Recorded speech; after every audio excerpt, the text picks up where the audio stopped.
The response to her was tepid. We all noticed. It didn't feel right. So said a Conservative MP recollecting the atmosphere among fellow MPs the first time that Liz Truss addressed them as Prime Minister. It was Tuesday, the 6th of September, 2022. Her premiership was just hours old, and the omens were not good.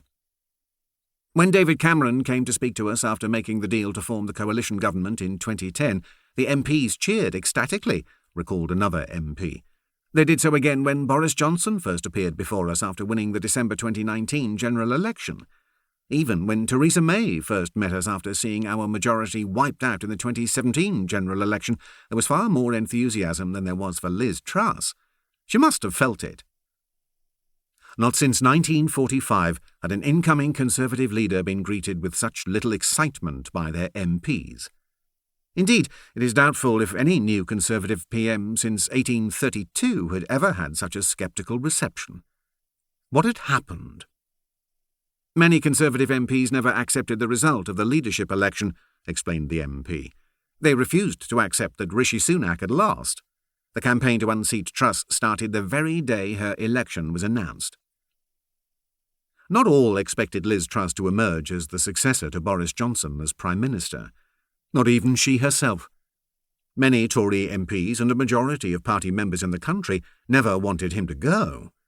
Yet in the 2 months between Johnson announcing his resignation on the 7th of July and the announcement of her victory in the leadership competition on the 5th of September, Truss prevailed.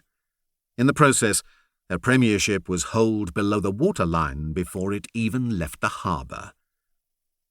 Deciding to run, 7th to the 12th of July.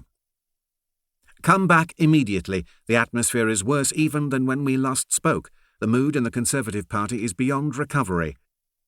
Cabinet Minister and Truss loyalist Simon Clarke texted these words to her at 8 a.m. on Thursday the 7th of July, just hours before Johnson announced his resignation. Most inconveniently, Truss was 7,000 miles away in Indonesia for a G20 meeting in her capacity as Foreign Secretary. In the intense tropical heat, she was in a cold funk. The story began 36 hours earlier. Health Secretary Sajid Javid and Chancellor Rishi Sunak had resigned within minutes of each other on Tuesday the 5th of July, sparking speculation that Johnson would be gone within days. Should Truss leave London at all for her imminent trip while her leadership rivals were making hay? But she was mindful of the damage it could do to her cause if she was seen to be abandoning her duty while Johnson was still trying to resurrect his premiership. So she left as planned with a small team on the government's sleek Airbus A321, putting in a stopover at Dubai to refuel. She spoke to Nick Katsaras, her Foreign Office Principal Private Secretary, when the plane touched down in the Gulf, still in two minds about whether to continue further east.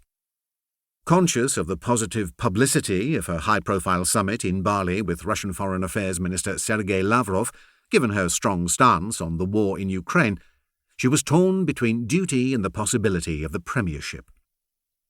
Tim Barrow, the Foreign Office political director accompanying her on the trip, counselled pressing on too, as did her husband, Hugh O'Leary. She always listened carefully and respected Hugh's advice, said an aide.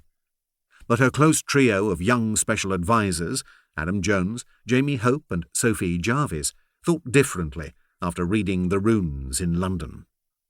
For years these three had loyally served Truss, and it was partly due to their hard work that she was even in contention in the first place. Fraught conversations followed with her team and supporters.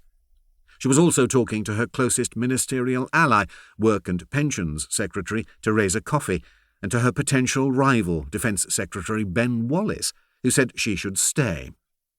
She was very careful not to say she was standing, but that she was merely checking in with friendly MPs to see how they were feeling, said aide Sarah Ludlow, accompanying her on the trip.